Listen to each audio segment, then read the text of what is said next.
प्रमाण यानी कि प्रूफ और नए यानी कि पॉइंट ऑफ व्यू। कुछ रिलेट करते हैं पिछले सूत्र से कि किसी भी चीज को, किसी भी तत्व को हम नाम, स्थापना, द्रव्य और भाव से जान सकते हैं, पर हमें पता कब चलेगा कि हम ट्रूली उसे जान चुके हैं चारों चीजें से। प्रमाण और नए उसी को रिलेट करता है, आगे समझाता है कि जानना तो आपको हर वस्तु को भाव से है, और जिस दिन आप उस वस्तु को पूरी तरह से जान जाएंगे, सारे एस्पेक्ट्स उसके समझ जाएंगे, तो वो प्रमाण है। और नए यानी कि एक पर्टिकुलर पॉइंट ऑफ व्यू से ही समझेंगे, तो वो नए हैं। एक एग्जाम्पल लेते हैं। हम अपने आप को ही समझने की कोशिश करते हैं। मेरा नाम राजल, स्थापना, कोई कहेगा कि अच्छा ये वीरेंद्र कुमार जी के बेटे हैं, अच्छा ये आईआईटी के मित्र हैं, अच्छा ये हमारे जॉब में हमारे साथ थे। ये सारी स्थापनाएं हैं, यानी कि जिस तरह से लोग मुझे जानते हैं। द्रव्य में सारी और चीज़ें आ जाती हैं कि क्या काम किया है मैंने पहले, मैं कहाँ से आया हूँ, किस गांव से आया हूँ, क्या पढ़ाई की है, क्या जॉब कर रहा हूँ समाज में और क्या काम कर रहा हूँ, ये द्रव्य हो गए। तो नाम, स्थापना, द्रव्य, ये सारी चीज़ें तो बाह्य हो गई, बाहरी हो गई हैं, एक्सटर्नल हो गई हैं। भाव, फंडामेंटली अगर मुझे अपने आप को जानना है तो मुझे इनसे ऊपर उठ के अपने इमोशंस को समझना है। फंडामेंटली मैं एग्जिस्ट करता हूँ, मैं एज ए ह्यूमन क्या हूँ, मेरा बेस क्या है, मेरे थॉट्स क्या हैं, मेरे इमोशंस क्या हैं, तो वो भाव है। और जिस दिन मैंने भावों को समझ लिया अपने आप के ही, उस दिन मैं अपने आप को पूरी तरह समझ गया। ये हो गया प्रमाण। और नए क्या है? मैं भी दुनिया की तरह, जैसे दुनिया मुझे देख रही है, मैं भी अपने आप को वैसे ही देखता हूँ कि हाँ, मैं तो एक पिता हूँ, पुत्र हूँ, या अमेरिका में रहता हूँ। ये सारे नए हैं, मेरी पर्सनालिटी के पार्ट्स हैं, कंप्लीट पर्सनालिटी नहीं है। और प्रमाण क्या होगा? Complete personality. एक तरह से ये भी कह सकते हैं कि सारे नयों का कॉम्बिनेशन ही प्रमाण है। इसी तरह मेरी पर्सनालिटी ये नहीं है कि मैं गांव में पैदा हुआ हूँ या न्यूयॉर्क में रहता हूँ। मेरी पर्सनालिटी ये है कि मैं गांव में पैदा हुआ हूँ और न्यूयॉर्क में भी रहता हूँ, या नहीं और, या इंग्लिश में बात करें तो और नहीं एंड। मैं ये भी हूँ और वो भी हूँ। कई लोगों को आइडेंटिटी क्राइसिस होती है कि वो हैं क्या, एनआरआई हैं या इंडियंस हैं या अमेरिकन्स हैं। तो ये प्रमाण और नए के कॉन्सेप्ट्स हमें उस आइडेंटिटी क्राइसिस से ऊपर उठाने में मदद करते हैं।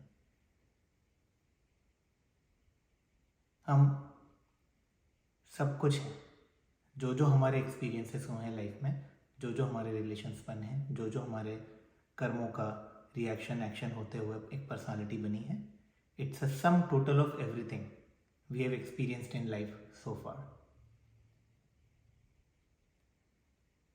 सो प्रमाण और नए जब हमें समझ में आएंगे तो हमें समझ में आएगा कि किसी भी चीज़ के भाव को कैसे समझना है। इसको एक और तरीके से ये भी कह सकता हूँ मैं कि आपने देखा होगा कि कई लोग आपके नाम के कारण आपके साथ मित्र बन जाते हैं। कोई आपकी स्थापना के कारण या अपनी पोजीशन को देख के आपका मित्र बन गया। कोई आपके द्रव्य देख के, यानी कि आप भविष्य में बहुत कुछ अच्छा करने वाले हैं या पास में आपने बहुत कुछ अच्छा किया है, तो उसके कारण आपके मित्र बन गए। और कुछ लोग होते हैं जो आपको इमोशनली कनेक्ट करते हैं, आपकी भावनाओं को समझ पाते हैं। तो आपने ये देखा होगा कि जो लोग आपकी भावनाओं को समझ पाते हैं, वो मित्रता, वो संबंध ज़्यादा चलते हैं, क्योंकि वो पूर्णतः आपको समझ पा रहे हैं। उनके लिए ये बाकी चीज़ें गौण हो चुकी हैं। ये फर्क नहीं पड़ता कि आप अमीर हैं कि गरीब हैं, आप पढ़े लिखे हैं कि नहीं पढ़े लिखे हैं। जब आप इमोशनली किसी से कनेक्ट कर लेते हैं तो बाकी चीज़ें गौण हो जाती हैं, बाकी नाम, स्थापना, द्रव्य गौण हो जाते हैं, बाकी नए गौण हो जाते हैं, और आप प्रमाण की तरफ बढ़ जाते हैं। आप पूरी तरह किसी व्यक्ति को समझ पाते हैं, आप समझ पाते हैं कि किस सिचुएशन में ये व्यक्ति कैसे रिएक्ट करेगा, क्योंकि आप उसके इमोशंस को समझ पा रहे हैं। तो ये कुछ रेफरेंस है प्रमाण और न्याय का।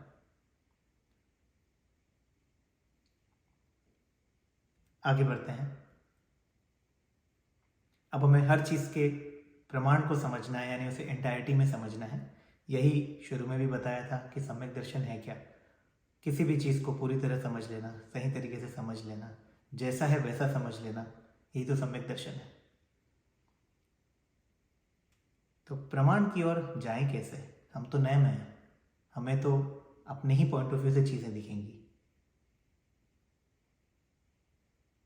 तो इसके लिए फिर आगे रास्ता बताया है कि जब आप किसी भी चीज़ को समझने की कोशिश करें तो उसे छोटे छोटे भागों में तोड़ें। किन भागों में तोड़ें, किस तरीके के भागों में तोड़ें? तो उसके लिए अगला सूत्र है निर्देश, स्वामित्व, साधनाधिकरण, स्थिति, विधानतः। कई शब्द यूज हुए हैं संस्कृत के, इन्हें बहुत सिंपल भाषा में समझेंगे। निर्देश यानी कि किसी भी एंटिटी का नेचर क्या है, आप निर्देश से क्या है, आप एज ए ह्यूमन क्या रिप्रेजेंट करते हैं, क्या वैल्यूज रिप्रेजेंट करते हैं। स्वामित्व, इसको हम ऐसे भी समझ सकते हैं कि अगर किसी ने आपके साथ बुरा व्यवहार किया तो वो वास्तव में उसी ने बुरा व्यवहार किया, वो व्यक्ति स्वभाव से ही बुरा व्यवहार करता है, या किसी ने उसके कान भरे हैं। तो स्वामित्व, ट्रू ओनरशिप कहाँ है। साधना, साधन से तात्पर्य ऑपरेशनल यूटिलिटी से है, यानी कि मान लीजिए आपका एक्सीडेंट हुआ, तो एक्सीडेंट तो कार से हुआ, तो कार एक साधन हो गई या निमित्त हो गया, तो ये साधन है। अधिकरण, अधिकरण यानी कि आधार, बेसलाइन। कोई भी चीज़ आपके साथ घटती है तो कोई ना कोई सिचुएशन, कोई ना कोई कॉन्टेक्स्ट है, वो कॉन्टेक्स्ट आपको समझना चाहिए, तो वो अधिकरण है। स्थिति, प्लेस है, हर चीज़ के लिए एक स्थिति होती है। और विधानतः यानी कि और भी भेद हो सकते हैं चीज़ों के। इसको अपने ऊपर लगाएं तो जब हम अपने इमोशंस को ही समझने की कोशिश करते हैं तो हमें समझना चाहिए कि क्या निर्देश है, यानी कि हम किस दिशा में भाग रहे हैं, क्या सोच रहे हैं। स्वामित्व क्या है, हम जो सोच रहे हैं क्यों सोच रहे हैं, उस सोच का स्वामी कौन है, यानी कि उस सोच जो हमारी इन्फ्लुएंस्ड सोच है वो कहीं ना कहीं से तो आई होगी, तो वो फंडामेंटल रीज़न क्या है। और साधन क्या है कि हम जो भी सोच रहे हैं, जो भी हमें अचीव करना है, अगर वो करना है तो कैसे कर सकते हैं, या हमारे साथ कुछ गलत हुआ है तो क्यों गलत हुआ है, क्या उसके साधन रहे हैं और हम उन्हें कैसे दूर कर सकते हैं। अधिकरण, क्या आधार रहा है, क्या बेस रहा है, क्या कॉन्टेक्स्ट रहा है, क्या सिचुएशन रही है। तो ये सारी चीज़ें एक जेनरिक सेंस में बताई गई हैं ताकि आप हर सिचुएशन को, हर इमोशन को डिटेल में ब्रेक करके समझ सकें। अगले सूत्र में भी ऐसी ही कुछ और चीज़ें बताई गई हैं। सत, संख्या, क्षेत्र, स्पर्शन, कालांतर, भावल्प, बहुत्व, शच। इसको रटना नहीं है और बहुत रट के द्रव्य की भांति समझना नहीं है, भाव समझना है। फिर मैं वही उदाहरण लूँगा, नाम, स्थापना, द्रव्य, भाव। मान लीजिए आप स्टैच्यू ऑफ यूनिटी गए, तो नाम से तो आप स्टैच्यू ऑफ यूनिटी गए, स्थापना से आपने देखा कि अरे ये तो सरदार पटेल की मूर्ति है, द्रव्य से आपने उसके बारे में जान लिया कि अच्छा इस साल में बनी थी, यहाँ बनी है, यहाँ आना ऐसे है, जाना ऐसे है, यहाँ पे इतने लोग आ सकते हैं, वगैरह वगैरह। पर भाव क्या है? भाव ये है कि जिस तरह सरदार पटेल ने इतनी मेहनत करके 500 से ज़्यादा राज्यों को एक साथ जोड़ा और एक देश बनाया, एकता के लिए कई कुर्बानियाँ दी, कई त्याग किए, साम दाम दंड भेद सब लगाया, वो भावना पूज्य है। एकता के लिए कॉस्ट तक चुका देना, ये भावना पूज्य है। तो ये जिस दिन आपने भाव समझ लिया कि हाँ एकता बहुत महत्वपूर्ण है एक देश के लिए, तो देश चलाने वाले जो लोग हैं एडमिनिस्ट्रेशन में, पॉलिटिक्स में, उन्हें ये समझना जरूरी है कि कि देश का जुड़ना, देश की एकता बहुत ज़रूरी है। विली निली छोटी मोटी बातों पे देश को तोड़ना अच्छी बात नहीं है, इसलिए वो यूनिटी का स्टेच्यू बना है। तो आपने जब भाव समझ लिया तो बाकी चीज़ें मोर और लेस इररिलेवेंट हो गई हैं, कि अब ये फ़र्क नहीं पड़ता कि वो पीतल का बना है कि तांबे का बना है कि लोहे का बना है। आपने भाव समझ लिया कि क्यों बना है। तो ऐसे ही हमें हर चीज़ के भाव को समझना है और उसमें सत यानी कि अस्तित्व, एग्जिस्टेंस, क्षेत्र, संख्या, स्पर्श, काल, भाव, ये सारी चीज़ें इंपॉर्टेंट है। बहुत सिंपल मीनिंग है इनके। सत यानी एग्जिस्टेंस, संख्या मतलब नंबर्स, न्यूमेरिक, क्षेत्र यानी स्पेस, स्पर्श यानी कि टच, कालांतर यानी कि टाइम या टाइम डिफरेंस, और भाव और अल्प बहुत्व यानी कि इमोशंस क्या है उसके पीछे, और कम ज़्यादा कैसे क्या है कोई भी चीज़। इनसे आगे बढ़ते हैं। ये चीज़ें केवल ये नहीं कि जो शास्त्र में लिख दिए चाहिए 7-8 चीज़ें उन्हीं के बारे में सोचना है, इसके भाव समझिए। 7वें और 8वें सूत्र में पॉइंट यह है कि किसी भी चीज़ को आपको ब्रेक करना पड़ेगा अलग अलग पार्ट्स में समझने के लिए, अलग अलग डायमेंशंस में। भले ही वो संख्या के डायमेंशन हो, भले ही वो प्लेस का डायमेंशन हो, भले वो टाइम का डायमेंशन हो। आपके साथ कोई अपने ने बुरा कर दिया तो आपको समझना पड़ेगा कि ये बुरा क्यों किया है। हो सकता है उसका खुद का वक्त खराब चल रहा हो, इसलिए उसने उसके इन्फ्लुएंस में आपको कुछ बुरा बोल दिया। जब आप ये समझ जाएंगे चीज़ों को, कॉन्टेक्स्ट को, सिचुएशन को, कि वो सिचुएशन शायद कुछ खराब रही होगी, उस दिन शायद मूड अच्छा नहीं होगा उनका, या कुछ कॉन्टेक्स्ट आपने गलत समझ लिया होगा कि उन्होंने बोला कुछ, आपने कुछ समझ लिया। तो ये सारी चीज़ें ही सिंपल भाषा में लिखी हैं कि कोई भी सिचुएशन को, किसी भी व्यक्ति को, किसी भी इमोशन को समझने के लिए आपको उसे ब्रेक करना पड़ेगा अलग अलग पार्ट्स में। और बताया है कि किस किस तरह के पार्ट्स में ब्रेक कर सकते हैं। रटने की ज़रूरत नहीं है, अपने हिसाब से सोचिए कि आप किसी चीज़ को डिफरेंट पार्ट्स में कैसे ब्रेक कर सकते हैं, एनालाइज कर सकते हैं। ब्रेक करेंगे तो छोटे छोटे घटकों में बांट पाएंगे, एनालाइज कर पाएंगे, अच्छे से समझ पाएंगे। बस यही बात कही है।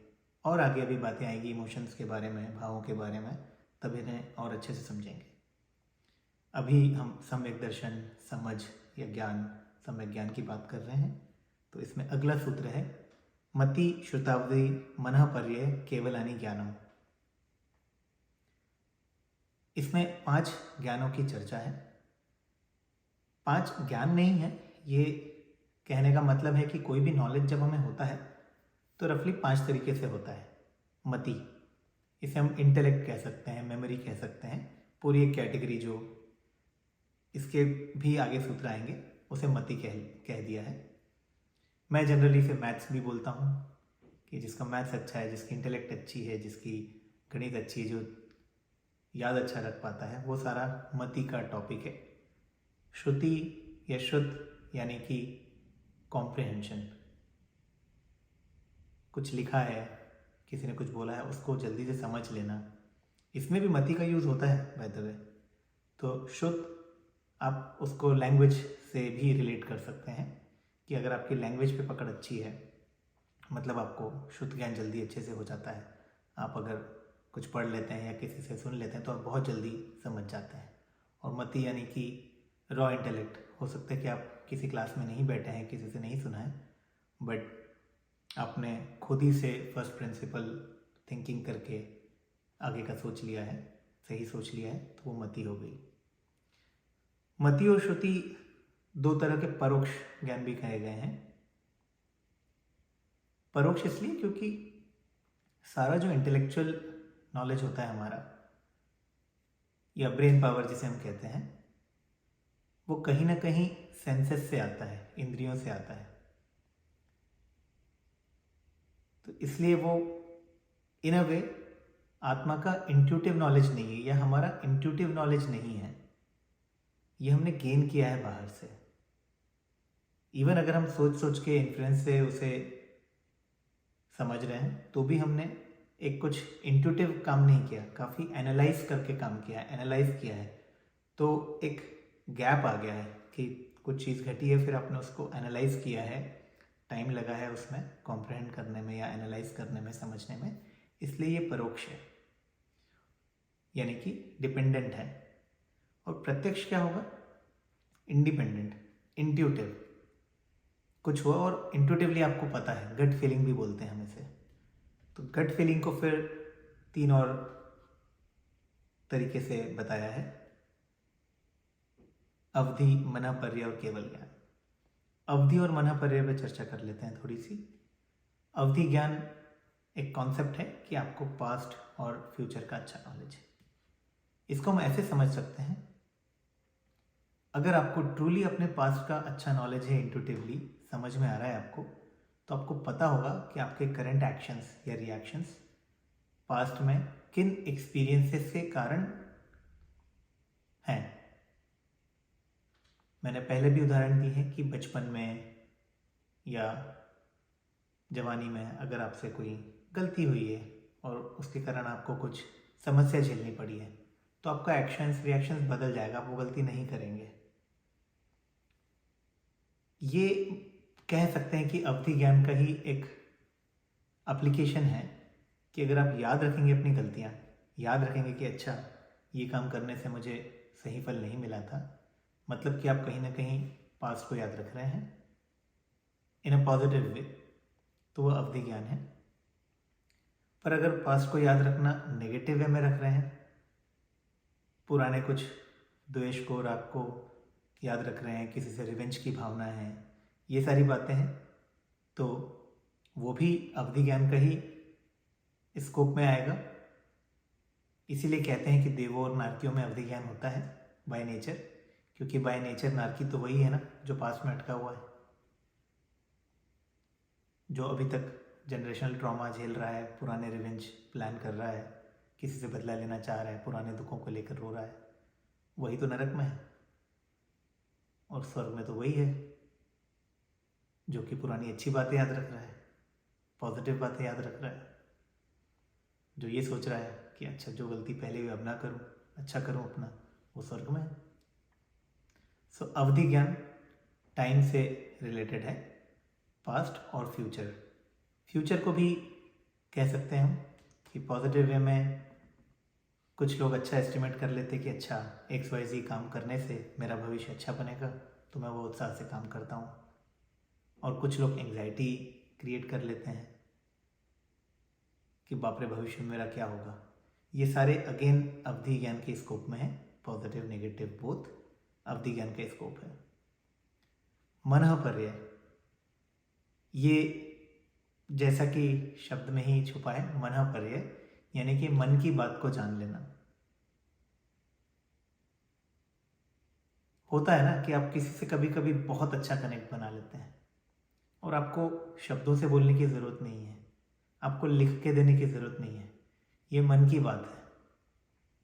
आपको पता है कि वो व्यक्ति ने अगर कुछ बोला है या कुछ किया है और कोई तीसरा पर्सन आपको उसके बारे में आके गलत बता रहा है, आपको आपके मन में पता है कि नहीं उस व्यक्ति ने ये काम क्यों किया होगा, जो तीसरे व्यक्ति को गलत भी लग रहा है, पर आपको पता है कि नहीं वो उसने अपनी परिस्थिति के हिसाब से इस कारण वो काम किया होगा, क्योंकि आप उसके मन की व्यथा को, उसके मन की सिचुएशन को, कॉन्टेक्स्ट को समझ सकते हैं।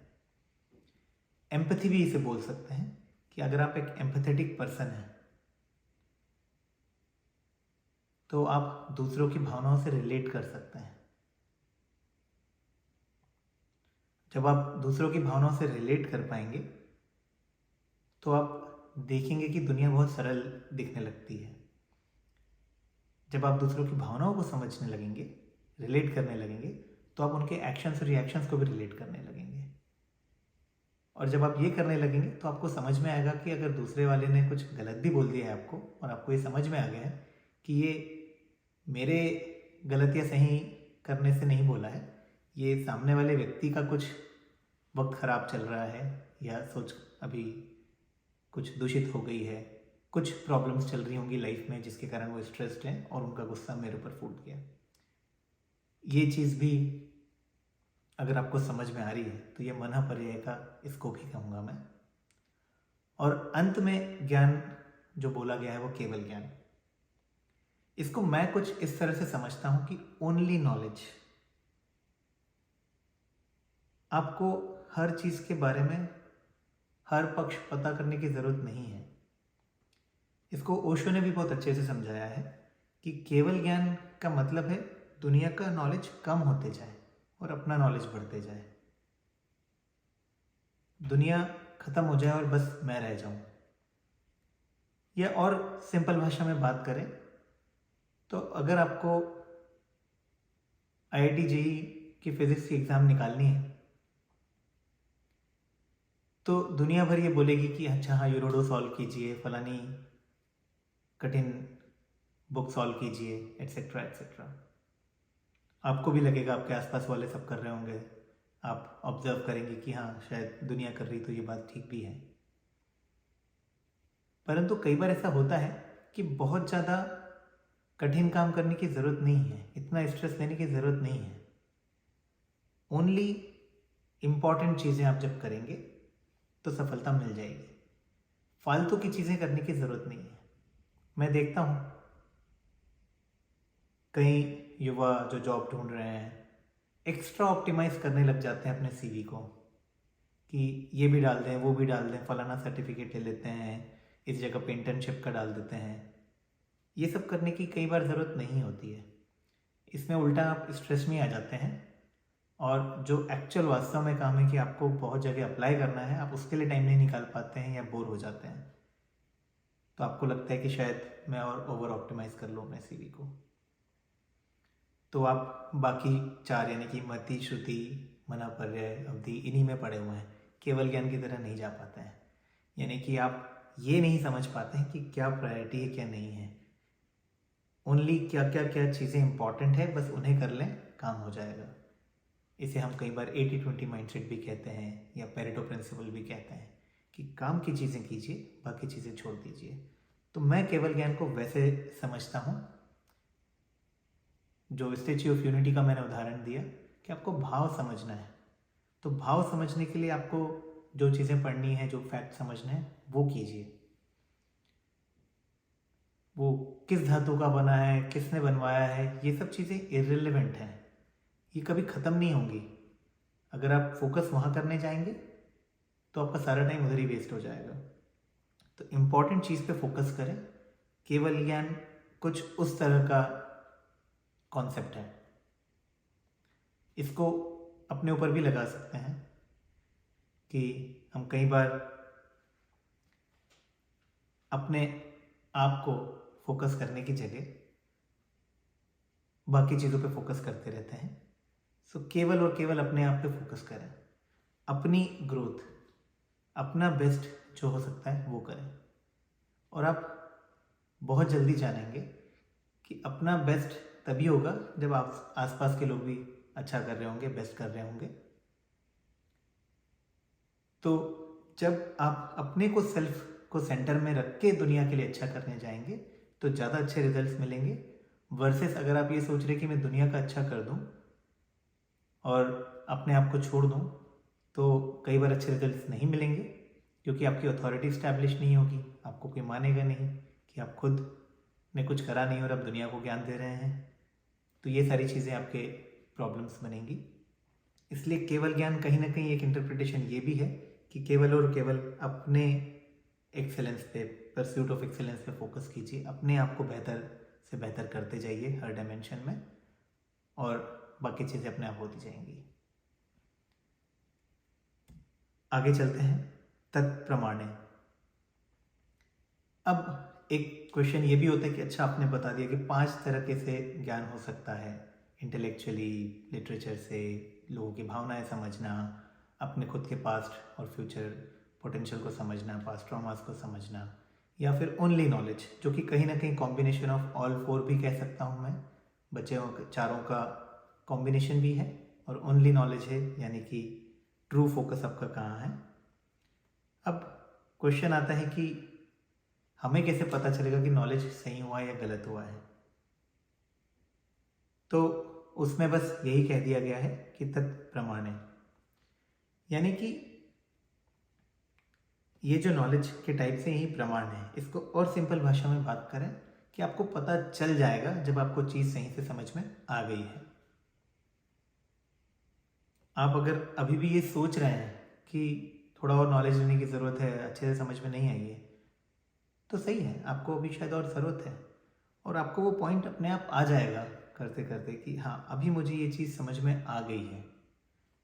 मैं पहले नए से शुरू कर रहा हूँ और धीरे धीरे धीरे धीरे काफ़ी पॉइंट ऑफ व्यू सुनने के बाद मुझे ये चीज़ काफ़ी हद तक कॉन्टेक्चुअली प्रमाण में तब्दील हो गई है, समझ में आ गई है। तो वो तत्प्रमाण है, अपने आप आपको समझ में आ जाएगा। आपको कोई ऊपर से दिव्य ध्वनि नहीं होगी, आप बस ट्राई करते रहिए।